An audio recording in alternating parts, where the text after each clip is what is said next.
ระแก้วเจ้าดังสามประการ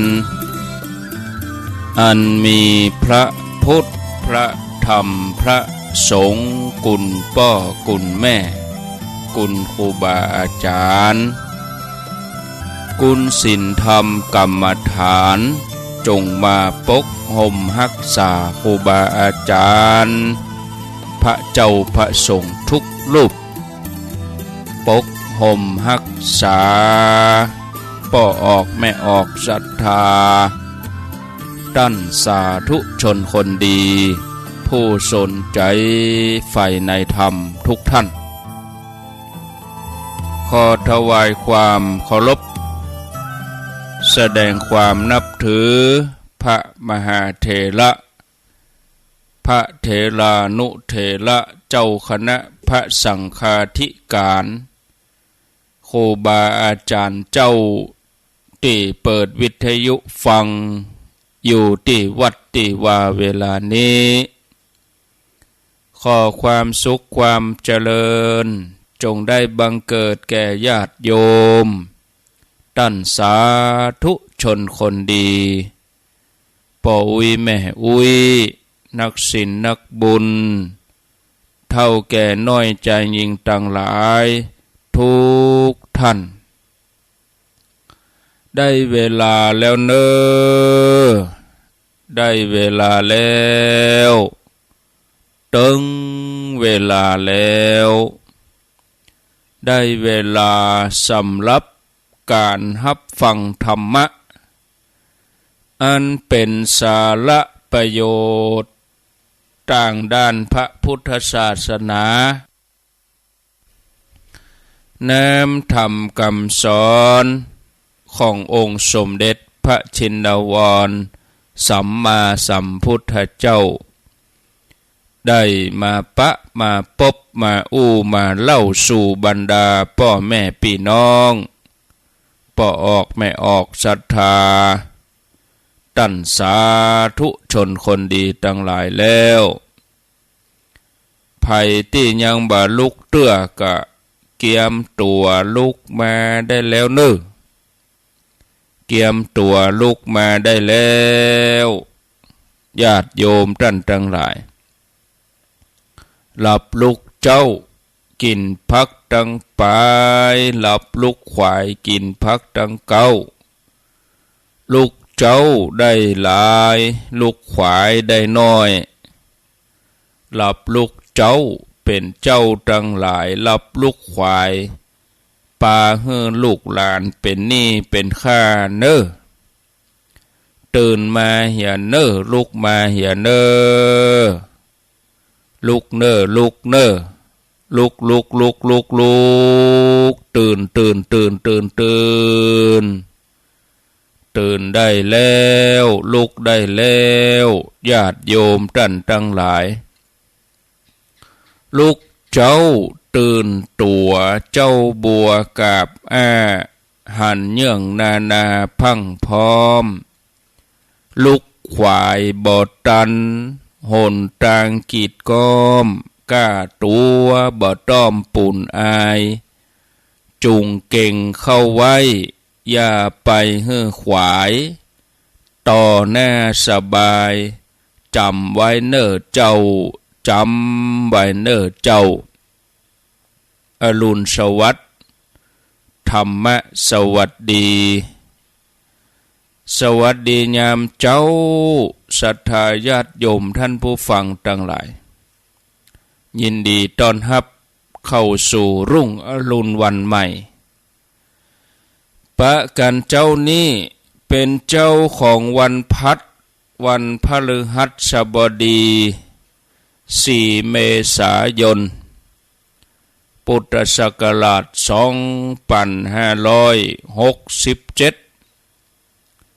วันพฤหัสบดีที่4วันพัดที่4เดือน4นะวันนี้เป็นสัปดาห์แรกของเดือนเมษายนเดือนเมษายนนี่มีอยู่30 วันวันนี้เป็นวันเดือน6เหนือ แฮม11 ค่ำซึ่งเดือน6นี่เสียการวันเดียวนะโซอากำลังอันนี้เกี่ยง59เสียติดกับจันนี่60กันเนาะนี่60เสียการวันเดียววันเดือนนี้เป็นเดือน6ก็วันนี้บ่ใจวันเสียประจำเดือนเนอะแล้วก็11 ค่ำนี่ก็ดีนักแลนะศรัทธาญาติโยมท่านผู้ฟังทั้งหลายมาปะกันในรายการเสียงธรรมแสงอรุณรายการเสียงธรรมแสงอรุณดำเนินรายการโดยอัตมภาพพระครูอภิวัฒนวิกรมวัดปากตังเจริญตำบลดอยหล่ออำเภอดอยหล่อจังหวัดเชียงใหม่เป็นผู้รับผิดชอบเป็นผู้ดำเนินรายการมาปะญาติโยมท่านทั้งหลายในวันจันทร์วันพุธแล้วก็วันพฤหัสบดีเวลา5:00จนถึง6:00ตะวานี่บ่ได้มาปะศรัทธาญาติโยมทั้งหลายวันพุธตะวานี่เพราะว่าติดศาสนกิจไปต่างจังหวัดเวลาบางอีนี่ยังอยู่ที่แม่ห้องสอนอยู่ออกจากแม่ห้องสอนมาถึงวัดก็พอบ่ายพอค่ำมาแรงตะวา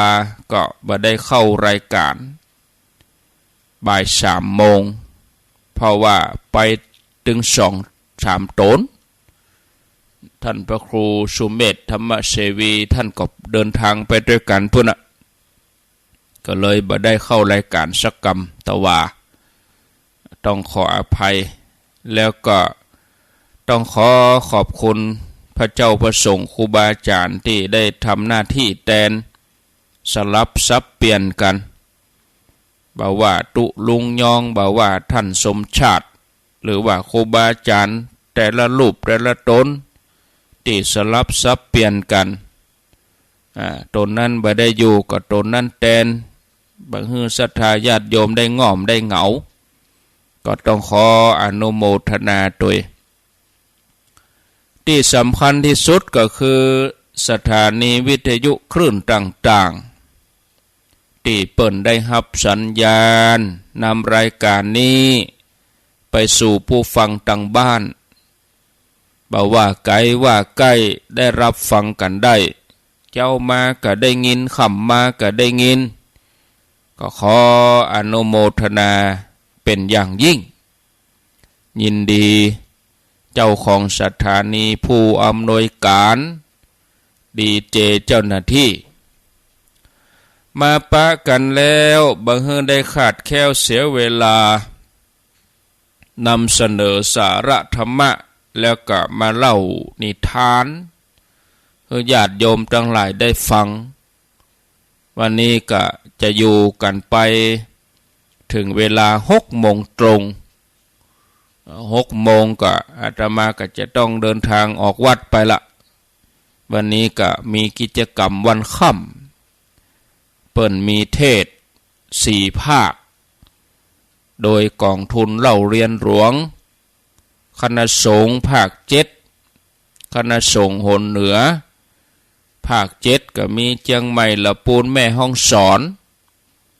เปิ่นจัดให้มีการเทศ4 ภาค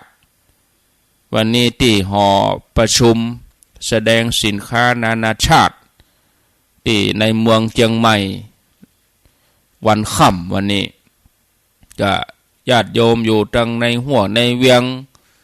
วันนี้บ่มีธุระตั้งใดก็เจิญเนอฟังเทศภาคเจ้าก็มีภาคบ่ายก็มีนะส่วนรอบนอกนี่เปิ้นก็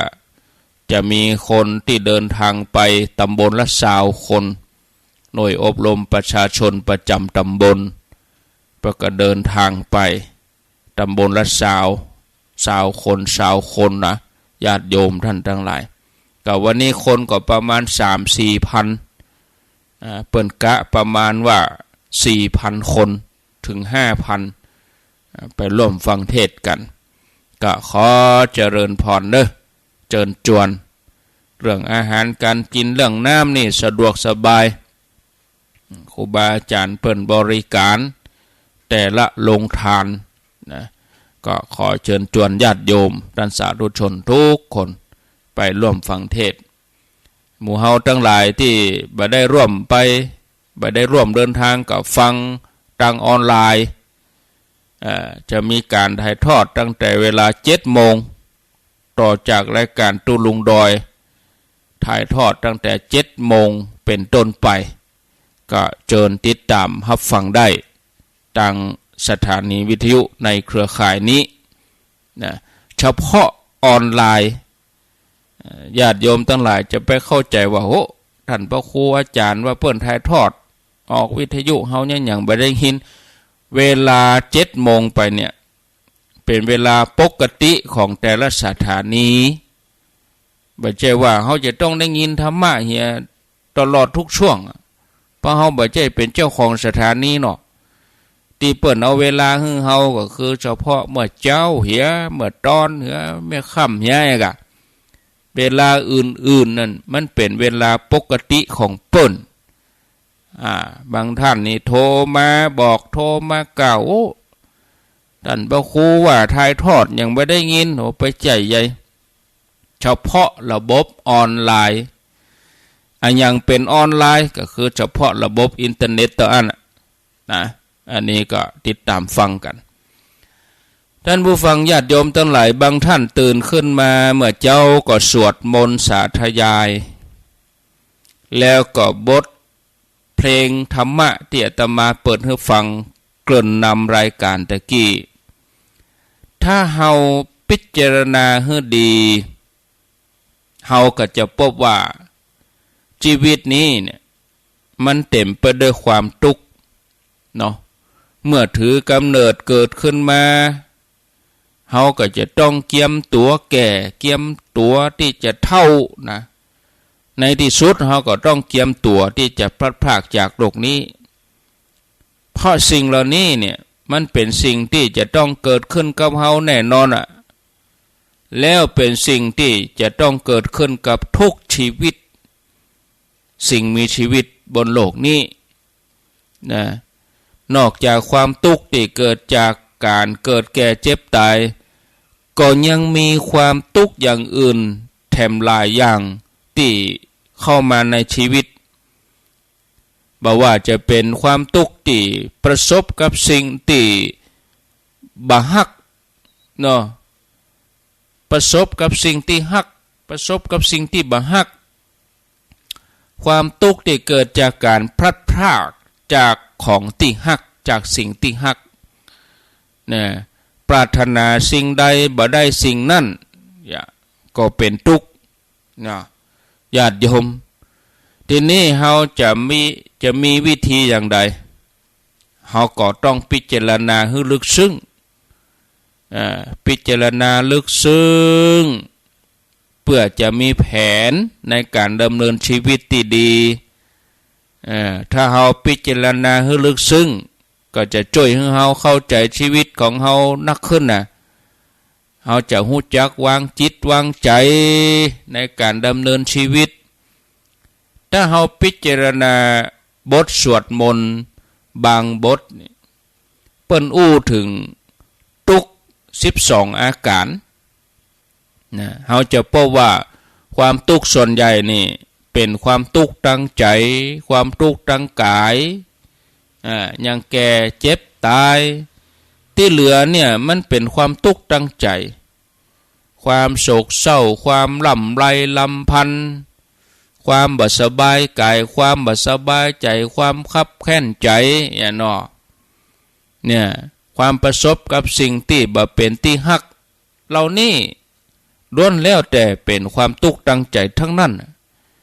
นะญาติโยมท่านผู้ฟังเมื่อเฮามาพิจารณาพอชีวิตของเฮาทั้งหลายแต่ละคนแต่ละท่านแต่ละวัน จะพบว่าความทุกข์กายนั่นมันมีบันนักนะ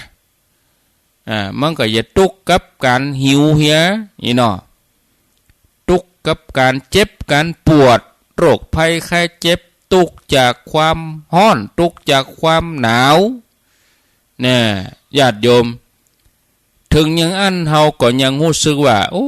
ชีวิตเฮานี่ไม่อย่ามาทุกข์แต่ทุกข์ว่าที่เป็นอย่างอี้เพราะว่าเฮามีทุกข์ตั้งใจนักล้นขึ้นมานะญาติโยมสำหรับชีวิตคนในหัวในเวียงนะถ้ามีทุกข์อยู่100 ส่วนก็จะเป็นทุกข์ตั้งใจอยู่ประมาณ70-80 ส่วนนะถ้าเป็นละออนในเมืองสมัยนี้เกือบที่จะบ่ฮู้จักความทุกข์ตั้งกายเลยนะเพราะว่าเขาสบายจะมาทุกข์เรื่องเสาะกินนี่บ่มีนะเพราะว่าเขากดเอาสั่งตั้งแอปเนาะอันยังเป็นแอปก็สั่งตั้งมือถือนะครับสั่งไปจะกินอันยังเมนูอันยังบะเดนี่ห้องครัวก็เตาไฟนี่มองนะเพราะว่าคนรุ่นใหม่นี่เขาบัดทำกับข้าวละเพราะเขาส่งมาสั่งมาจะกินอันยังก็ค่อยๆเคลียเอาในมือถือกระเดียวสักกำมาละอุ่นๆฮ้อนๆเนี่ยเขาบ่ฮู้จักความทุกข์ตั้งกายเลยนะบ่ฮู้จักกรรมว่าความหิวความเหนื่อยความเมื่อยความร้อนนะเมื่อฮ้อนมาเขาก็เปิดแอร์นะบ่ฮู้จักกรรมว่าเมื่อยเพราะหยังเพราะว่าเขามีเครื่องทุ่นแรงไปไหนมาไหนก็มีรถยนต์บ่ต้องเดินทางบ่ต้องลำบากบ่ต้องย่างเตียวตีนนะต่างกับคนรุ่นปู่ย่าตายายเจนอุ้ยเจนหมอนเฮาที่เปิ้นจะต้องมาปะกับความปวดเมื่อยเจ็บแข้งเจ็บขาเจ็บบ่าเจ็บเอวชีวิตของคนสมัยนี้เนี่ยสบายกายแต่ว่าทุกข์ใจเนาะญาติโยมทุกข์ตั้งใจเกิดจากอันยังญาติโยมถ้าเฮาจะอู้ตรงฟันธงไปเลยความทุกข์ตั้งใจนี่เกิดจากความคิดนะทุกข์เพราะความคิดนั่งอยู่ตัดนี่อย่างญาติโยมเขาเนี่ยนั่งบ่ได้เนี่ยบ่ใจว่าไปออกแห้งอย่างนะบ่เมื่อยบ่ยังอากาศก็บ่ร้อนตะได้นะบ่กองกึดถึงเรื่องที่บ่สบายใจขึ้นมาเนี่ยมันทุกข์ทันทีนั่นก็ญาติโยมกึดถึงหนี้สินกึดถึงเอากะเทอมลูกกึดถึงกะใจกึดถึงงานวันผูกกึดถึงเรื่องนักอกนักใจยังขึ้นมาเนี่ยญาติโยมเมื่อนึกอย่างอี้ก็ความบ่สบายใจเกิดขึ้นมาเป็นหนุ่มเป็นสาวกำลังสนุกสนานสวนเสเฮฮาคณะที่ม่วนก็นี่ก็ม่วนอยู่กับเพื่อนกับฝูงสวนเสเฮฮาแต่บ่กองอยู่คนเดียวนึกล่ะแฟนจะเลิกกับแฟนมาทะเลาะเบาแวงกับคนฮักจิตแวบขึ้นมาก็หน้ามองเศร้าทุกทันทีทั้งที่ในความเป็นจริงความคิดนั้นน่ะมันมาแล้วมันก็ไปแต่เฮาทุกข์เพราะเฮาไปยึดติดเฮาไปจมปักเฮาวางบ่ได้70-80%เนี่ยนะในระดับของความทุกข์ตั้งใจนี่มันเกิดจากการไปกึดกับอดีตแล้วก็ไปกังวลกับอนาคตในสิ่งที่ยังมาบ่ถึงนะเฮาบ่ได้ทุกข์เพราะเฮากึดบ่ได้นะแต่กึดแล้วยังยึดไว้กอดไว้อย่างเหนียวแน่น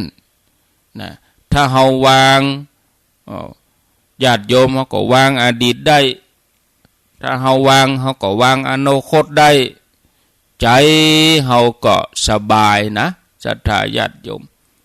ถ้าเฮาวางบ่ได้เนี่ยใจเฮาก็เป็นทุกข์เนาะ อ้าวญาติโยมทั้งหลายบรรยายมาก็คงเกาะปอเตอี อู้ไปก็เดี๋ยวญาติโยมเขาจะแก้นธรรมะเนาะจะเบื่อธรรมะไปก่อนเล่านิทานต่อไปก็เป็นการเล่านิทานใช้เวลาประมาณ10 กว่านาทีที่เหลือก็จะอู้ถึงการงานที่จะเกิดขึ้นธรรมะก็หมอกพอให้พอดีวันต่อไปก็มาต่อแถมอย่างเนาะวันต่อไปก็มาอู้ต่อแถมหมอกฮือได้ย่ามหมอกฮือได้ง่อมหาอู้กันหมอกปอเข้าใจอู้นักไปมันก็นักล้ำญาติโยมจะเบื่อล้ำไปเนาะจะกินบะเชียง อย่างของกินนะครับมันนักล้ำมากินบะเชียงนะเอาหมอกพอให้พอดีหมอกมันวิทย์มันจับนี่ธรรมะก็เหมือนกันหมดหมอกพอให้พอดีมาฟังนิทานลิงกับลาลิงกับลานี่เป็นยังไงมีแม่หญิงคนหนึ่งอาศัยอยู่บ้านคนเดียวที่กระท่อมด้วยความง่อมแม่หญิงคนนี้ก็เสาะสัตว์เลี้ยงมาเพื่อจะเอาเลี้ยงไว้เป็นกู้เนาะเอาไว้เป็นเปื้อนก็เลยเอาลิงกับลามาเลี้ยงวันหนึ่งแม่หญิงคนนี้มีธุระที่จะต้องออกไปเพื่อจะไปจับจ่ายซื้อขัวซื้อของตีกาดก่อนออกบ้านเธอก็เอาเชือกมามัดลิงไว้เนาะแล้วก็มัดขาของลาไว้มัดคอลิงมัดขาลาป้องกันบ่ให้สัตว์ทั้งสองเนี่ยไปคุยเข้าของไปทำลายเข้าของในบ้านเข้าของจะเสียหายบอกกองทันทีที่แม่หญิงคนนี้ออกบ้านไปลิงมีความฉลาดมีความสนเป็นคุณสมบัติประจำตัวของมันนะลิงนี่นะลิงจอมสนเนี่ยเนาะมันเป็นคุณสมบัติของลิงถ้าลิงบ่สนมันก็บ่ใช่ลิงแล้วก็มันมีความฉลาดนะลิงตัวนี้มันก้อยเตะเจือกออกจากคอของมันแล้วมันก็ยังซุกซนไปแก้เจือกที่มัดขาของลาแถมตัวนะหลังจากนั้นลิงนี่มันก็กระโดดโลดเต้นห้อยโหนกระโจนไปตามบ้านไปตามคือตามแปะนะไปทำลายเข้าของจนล้มละเนระนาดกระจัดกระจายบ่เจ้าแต่นั่นก็ซุกซนไปค้นเสื้อผ้าของเจ้าของบ้านคนบ่ได้ฉีกตึดโอ้เป็นตินเป็นชิ้นบ่เหลือชิ้นดีเลยกระจายไปหมด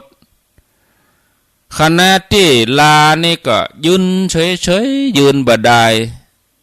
แต่พอพับตาพอการกระทำของลิงนั่น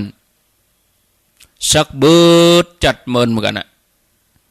หลังจากที่เจ้าของบ้านแม่หญิงคนนี้ไปจ่ายกาดแล้วบอกก็ปีกลูกกาดมา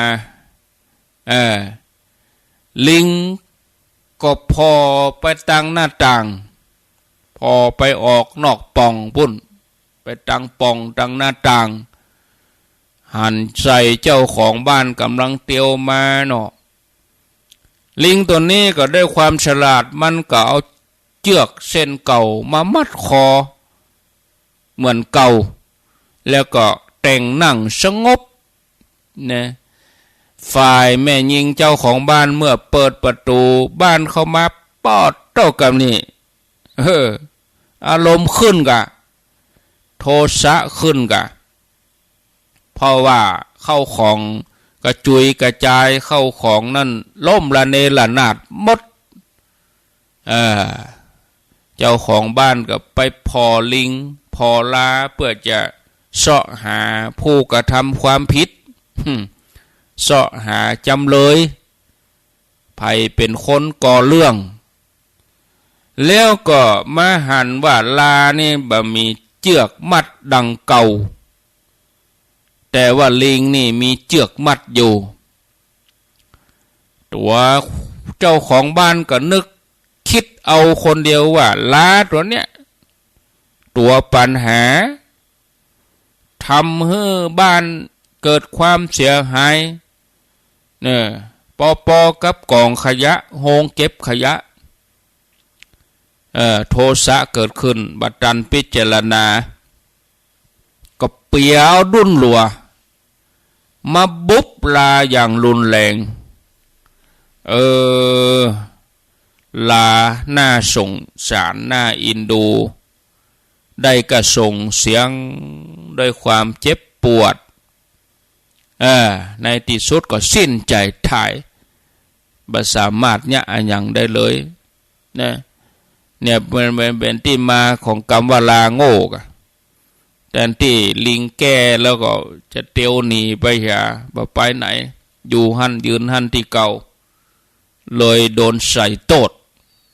ทั้งที่ตัวเองไปได้ทำญาติโยมเมื่อได้ฟังนิทานเรื่องนี้แล้วญาติโยมหลายคนหลายท่านคงจะบ่ค่อยชอบตอนจบเนาะ เพราะว่าตอนจบนี่มันบ่งามลาตายอินดูลากะลาบ่ได้ทำมาอย่างผิดญาติโยมแต่กับถูกเจ้าของทำโทษนะส่วนลิงนี่เป็นต้นเหตุแท้ๆรอดบ่ได้รับผลอะไรอย่างแต่ที่แท้แล้วนี่ญาติโยมนี่ทานเรื่องนี้ที่มาเล่าให้ฟังเนี่ยต้องการให้ข้อคิดสำหรับการอยู่ร่วมกันในสังคมในชุมชนในบ้านในครอบครัวนี่เพิ่นเกี่ยวกับผู้นำในครอบครัวผู้นำในครอบครัวในชุมชนกับผู้นำในชุมชน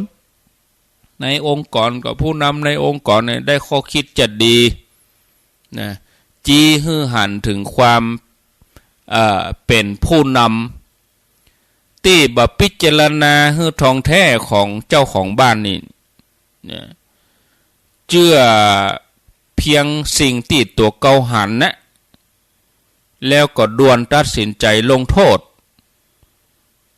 เป็นไปตามความรู้สึกส่วนตัวเป็นไปตามประสบการณ์ส่วนตัวบอกกองหันเข้าของเสียหายสายตาก็พอไปตั้งลาที่บ่มีเจือกมัดแล้วก็ตัดสินว่าลาเนี่ยต้องเป็นผู้ทำนี่แต่บ่ได้พิจารณาว่าลานี่มันจะมีสติปัญญาไปแก้เจือกได้อย่างไรมือมันบ่จะมีแล้วก็นิสัยของลานี่มันบ่ได้ชอบทำลาอย่างของมันอยู่บนบุ่นมันจะไปตกลงมาได้อย่างใดลามันจะยื้อเอาอย่างใดนะแม่ยิงคนนี้เจ้าของบ้านนี่พอหันลิงที่มีเชือกมัดอยู่ก็คิดว่าลิงเนี่ยบ่ใช่เป็นผู้ที่กระทำแต่พอบอกออกว่าผู้ที่จะแก้เชือกได้เนี่ยแล้วก็มีนิสัยเกเรมีนิสัยซุกซนที่แท้ก็คือลิงนั่นเองนะความจริงถ้าแม่ยิงคนนี้เจ้าของบ้านนี่ฮู้จักสำรวจละเอียดอ่อนเห็นน้อยแล้วก็พอร่องรอยความเสียหายอาจจะพบหอยตีนอาจจะพบหอยเขี้ยวของลิงที่ครบเสื้อผ้าแต่บ่ได้พบรอยเท้าของลา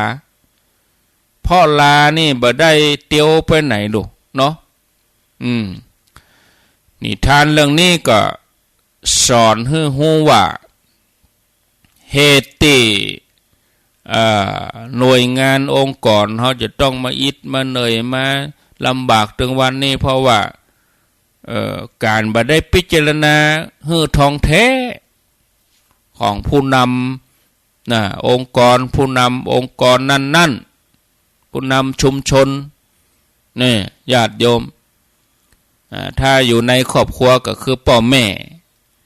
บางทีจะต้องพิจารณาดีๆจะไปด่วนจะไปฟังตัดสินใจปล่อยให้ลิงสร้างปัญหาแต่ลาหับเคาะเนาะลานี่ก็เหมือนกับคนที่ปฏิบัติงานได้ตามหน้าที่ที่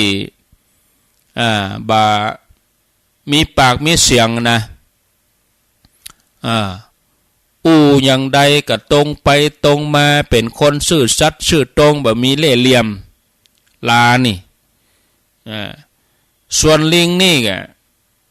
ถ้าเปรียบกับคนก็คือฉลาดแกมโกงดีเวลานำเสนอดีอ้างตำรับตำราสารพัดแต่ว่าบ่เคยทำงานจริงบ่เคยลงมือนายที่ดีเนี่ยบ่ควรปล่อยให้ลิงหลงละเลงว่าทำผิดต่อใดนายก็บ่มีทางหู้ญาติโยมทีนี้ผู้เป็นนายก็บ่ควรจะยึดติดความสบายนั่งรอฟังแต่รายงานในห้องประชุมจะต้องเสียสละเวลาอย่างน้อยเพื่อจะค้นหาความจริงเพื่อจะควบคุมลิงบ่ให้เป็นอย่างนั้นหน่วยงานองค์กรที่ประสบความลำบากบ่มีที่สิ้นสุดเนี่ยถ้าลิงนี่สงบได้องค์กรก็สบายแล้วก็ประสบความสำเร็จยั่งยืนนี่ศรัทธาญาติโยมทั้งหลายอันนี้เป็นนิทานเกี่ยวกับลิงกับลามาเล่าให้ศรัทธาญาติโยมทั้งหลายได้ฟังวันต่อไปก็ยังมีแถมอยู่นี่พอเวลาแล้วก็เปาะเนาะ5:42กำเดียวก็6:00ก็จะต้องเตรียมตัวเดินทางไปในเมืองเอาแล้วญาติโยมการงานที่จะเกิดขึ้นแถมบักกี้วันไปตั้งหน้าก็ที่ว่าบักกี้วันนี่ก็คือเพียงแค่4วันวันจันทร์ที่8ซึ่งเป็นวันจันทร์ที่8เนี่ยอาทิตย์หน้านี่วันนี้วันพัดแล้วศุกร์เสาร์อาทิตย์จันทร์ก็เหลือเวลาแถม3วันเท่านั้นนะโอ้งานใหญ่งานหลวงนึขอเชิญชวนญาติโยมเฮาไปร่วมดำหัวครูบาอาจารย์สืบชะตาที่วัดบรรพตสถิตวันที่8 เมษายนเวลา9 นาฬิกา 9 โมงนี่เฮาไปสืบชะตาโดยเฉพาะอย่างยิ่งก็ไปสืบชะตาท่านพระครูท่านอาจารย์พระมหานพดลสุวรรณเมธีเจ้าคณะอำเภอวังเหนือเจ้าวาดวัดบรรพตสถิตผู้อำนวยการวิทยาลัยสงฆ์นครลำปางงานทำบุญอายุวัฒนมงคลของท่านโดยแล้วก็สืบชะตาหมู่ศรัทธาเขาถึงมดถึงมวลเนี่ยในรอบปีที่เขาฟังสถานีกันมาเขาหูจักมักเคยกันเคยตั้งเสียงอาจจะบ่ได้เคยตั้งการทักทายอู้จ๋าในรอบปีจะมาจัดปลายหลังปีใหม่ก็มันงานติดกันพิจารณาพอแล้วหลังปีใหม่นี่ลากยาวไปถึงสิ้นเดือนแบบมันได้อยู่ได้ย่างอาตมาซ้ำให้หลังวันที่8นี่ก็ปะถึงสิ้นเดือนบุญบ่ได้อยู่ได้ย่างนะมีกิจกรรมงานบวชผักฤดูร้อนพ่องกาอย่างกิจกรรมติดวันติดวันฉะนั้นก็ครูบาอาจารย์ก็ ปรึกษาหารือกันก็เลยมาตกลงเอาวันที่8เนี้ยเอาก่อนปีใหม่เนี้ยเนาะญาติโยมถ้าหลังปีใหม่ไปแล้วมันก็อ่อนล้าไปแล้วแถมอย่างนึงก็จะมาหาวันให้มาได้วันที่20ก็บ่ได้21ก็บ่ได้อะถ้า27 28เมษายนมันก็ป่ายไปแล้วมันจางไปแล้วนะอย่างนั้นเขาก็เอาสืบชะตาก่อนปีเนี่ยดีเนาะดังนั้นก็ขอเชิญชวนวันที่8เมษายนสืบชะตาที่วัดบรรพตสถิตตอนบ่ายฉันเข้าแล้วกินข้าวน้ำข้าวตอนแล้วก็มาสะเกาดำหัวสุมากะละวะครูบาสังฆะพระนักเผยแผ่ในเคลื่อนสีขาวเฮานี่50-60 ตนนี่นะก็ในส่วนนี้ตังพระนักเผยแผ่จังหวัดลำปางร่วมกันมีท่านพระครูท่านครูบาอาจารย์ท่านพระมหานพดลเป็นต้นเป็นประธานท่านมหาสมชาติชาตปัญโยเป็นเจ้างานเป็นเจ้าภาพเป็นเจ้าภาพเนาะรวบรวมญาติโยมจะให้จะห้อมก็แจ้งที่ท่านมหาสมชาติท่านยอดปัจจัยอย่างต่างๆบ่ต้องมาแจ้งเตียตมาแล้วไปจุดเดียวตัวอันน่ะมันตอมดีอาตมาก็ถึงมีเวลาวันนี้บัดถ้าโทรหาวันนี้นะอยู่ในห้องวันค่ำทันทีเฮาอยู่ในห้องศรัทธาโทรมาบ่ฮับเนอะก็อินดูเปิ้นฮับโทรศัพท์ก็อายให้เปิ้นอย่ามันอย่างใดก็บ่ดีเนี่ยญาติโยมบางคนบ่ก็มีเรื่องด่วนโทรอย่างมาฮับโทรบ่ฮู้ขี้เตื้อส่งข้อความไปก็บ่อ่านก็เปิ้นมีการครูบาอาจารย์แต่ละรูปแต่ละตนถ้าอย่างใดเปิ้นก็ยิงโทรปิกอย่างใดเปิ้นก็ดึงจะพิมพ์ข้อความกลับไปแต่คนเฮาบางทีใจฮ้อนจะเอาอย่างบ่เดียวนี่มันบ่ได้แหละเนาะเราก็ต้องเข้าใจด้วยพ้องนะดังนั้นญาติโยมก็ขอเจริญพรเนอะวันที่8ภาคเจ้าสืบชะตาสุมากะละวะครูบาอาจารย์ภาคบ่ายก็เชิญชวนญาติโยมท่านทั้งหลายเนอะไปร่วมกันนะกินทานทำบุญงานใหญ่งานหลวงที่วัดบรรพตสถิตอำเภอเมืองจังหวัดลำปางบางท่านไปตั้งใดนะมาถามเพื่ออธิบายนี่ยากบางทีบอกไปแล้ววันจะไปแต่ลืมเหียอย่างนั้นนี่คนขับรถน่ะอธิบายคนขับรถน่ะแน่นอนถ้าอธิบายให้คนเฒ่าฟังนะวันไปหัวเมาอู้กันในรถถึงเวลานั่งในรถก็คือแล้วแต่คนขับมันเป็นอย่างอันแต่นะบางทีจะไปไหนย่ำหูดนะไปไหนเพื่อจะไปไหนกันเนี่ยเส้นทางจุดหมายย่ำหูดวัดบรรพตสถิตเนอะคนขับรถบ่เดียวเขาถึงเกวนบอกให้เขาเขาเขียนชื่อวัดก็พอแล้วแล้วเพื่อจะไปไหนนี่วันที่8ไปวัดบรรพตสถิตลำปางเขาก็จะพิมพ์หั่นล่ะพิมพ์หั่นเดียวรถมันดึงปลาไปแผนที่มันอยู่ในมือถือบัดถ้ามาอธิบายกันเนี่ยเร็วหั่นนี่นะปะ3แยกหั่น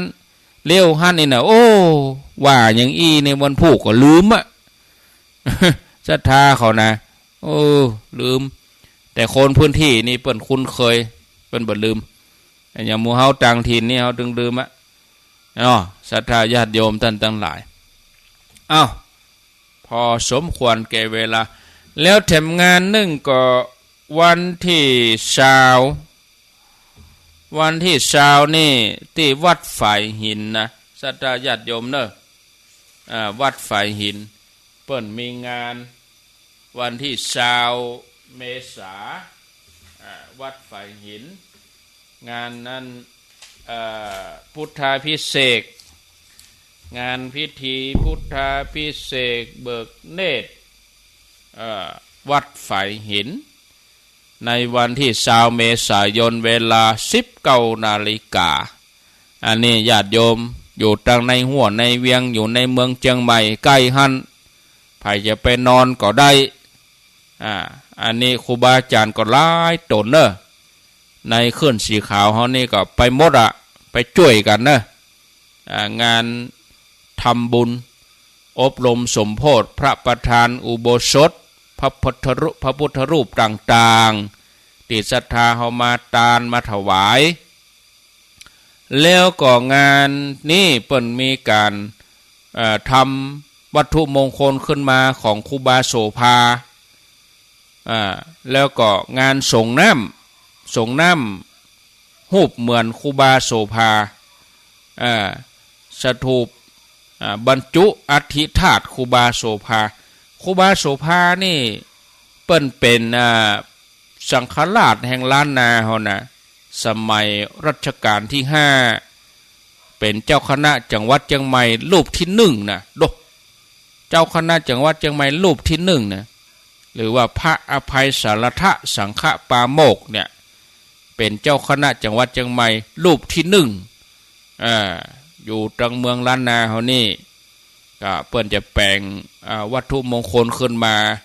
ก็ขอเชิญชวนเด้อญาติโยมโอ้ใครจะไปร่วมบุญไปสั่งจองไปปูจาเป็นของที่ระลึกครั้งหนึ่งเนาะที่วัดไฟหินวันที่20เมษายนนะ2567เอาแล้วญาติโยมทั้งหลายพอสมควรแก่เวลาเหลือเวลาแถม9 นาทีไผมีหยังจะอู้จะจาจะเอิ้นเนาะจะเอิ้นอู้จาแจ้งผลการรับฟังกาก็ว่าจะมีเรื่องราวอันใดจะถามปัญหาก็ขอเจริญปอนโทรเข้ามาตีหมายเลขนี้0998366322ถ้าเลย7 โมงไปแล้วต้องโทรแล้วเนอะเพราะว่าอาตมาก็บัดสะดวกถ้าบัดจำเป็นแต่ว่านะเนาะบางทีมันจังมีเหมือนกันญาติโยมเขาโทรท่านอยู่ไหนโทรถามเพียงแต่ยะเฮาก็อยู่ในงานกับงานไหนนั่นก็มันสะดวกฮับสะดวกอู้แต่เอาภายจะอู้จะจ่าเวลานี้ในรายการในวิทยุก็ขอเจริญปอนหมายเลข0998366322จะเริญปอนกับพระสาเจ้าท่านอาจารย์แม่ติ๋มอยู่บ้านอุโมงค์นะเจ้าบ้านอุโมงค์ฟังธรรมะฟังนิทานได้เป็นอย่างใดพ่องฟังก่อนถึงใจดีหรอ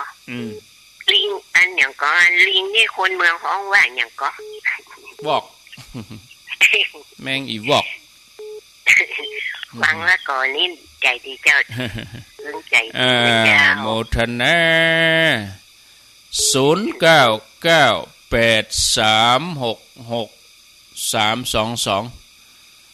เจ้าเขาจังด่ากันนะโอ้นี่สลิดยังวอกลิงมันซนมันซุกซนเจริญพ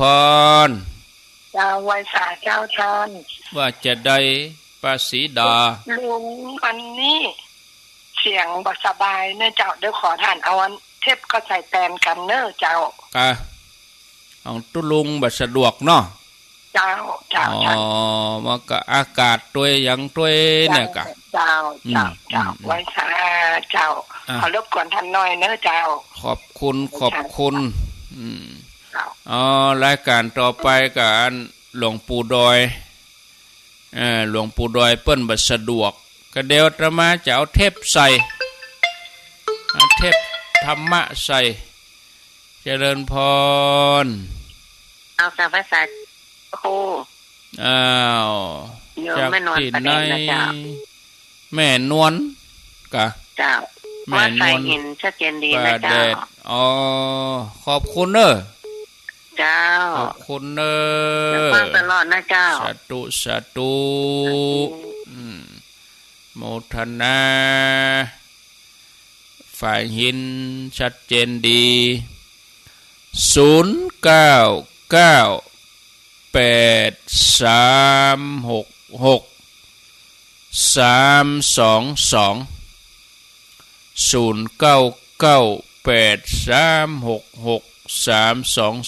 อ้าวมีแถมก็โทรมาโอ้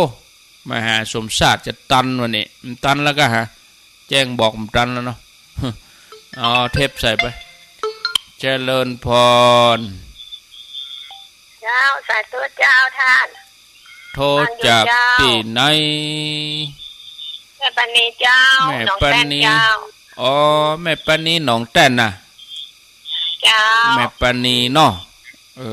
เจ้าได้ยินชัดดีกะฟังจากแค่สดเจ้าอ๋อวัดไฟหินเจ้าดีแล้วเจ้าอนุโมทนาเจ้าละเจ้าสาธุสาธุเจ้าแม่ปานีกำเดียวจะเอาเทปใส่เอาเทปจัดรายการเมื่อปี62ปัดทบเมินนักแกเทปสนทนากับพระครูสุเมธเจริญพรเจริญพรติดแล้วติดแล้วเอารถมาละมันตันละหับละรถมาแล้วเอาอู้เลยรถมาละจะไปแล้วเจริญพรเจริญพร